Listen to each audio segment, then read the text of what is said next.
आपलं स्वागत. पाहूयात आजच्या ताज्या घडामोडी. 79वा भारतीय स्वातंत्र्य दिन मोठ्या जोशपूर्ण वातावरणात संपन्न झाला. सुरुवातीला मराठी शाळेचे मुख्याध्यापक पी.बी. कांबळे यांनी स्वागताने प्रस्तावना केली.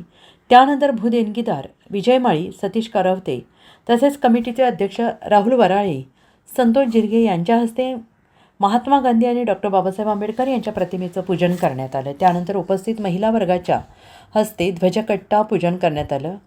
STMC सदस्य चंद्रकांत भोई यांनी ध्वज श्रीफळ वाढवला, तर ध्वजारोहण ग्रामपंचायत अध्यक्ष सुनील म्हाकाळे यांच्या हस्ते करण्यात आले. यावेळी बोलताना सुनील म्हाकाळे यांनी म्हटलं आहे की स्वातंत्र्य मिळवण्यासाठी अनेक महापुरुषांनी, शूरवीर सैनिकांनी आपल्या प्राणाची आहुती दिली आहे. त्यामुळे आपणाला हे स्वातंत्र्य मिळालेलं आहे.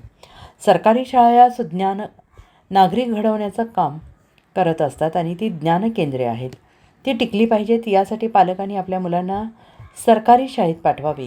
यावेळी शैक्षणिक यश संपादन केलेले कुमार धीरज लोंढे यांचा सन्मान करण्यात आला. या कार्यक्रमात गावातील ज्येष्ठ नागरिक, तरुण वर्ग, कन्नड मराठी शाळेची STMC कमिटी सदस्य, सर्व शिक्षक, विद्यार्थी वर्ग मोठ्या संख्येनं उपस्थित होता.